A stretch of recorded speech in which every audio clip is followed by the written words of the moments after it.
قل يا أيها الكافرون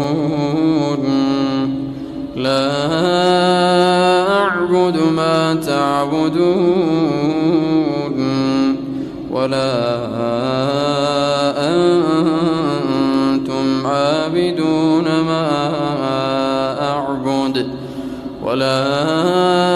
أنا عابد ما عبدتم ولا أنتم عابدون ما أعبد لكم دينكم ولي دين. الرحمن علم القرآن خلق الإنسان علمه البيان الشمس والقمر بحسبان والنجم والشجر يسجدان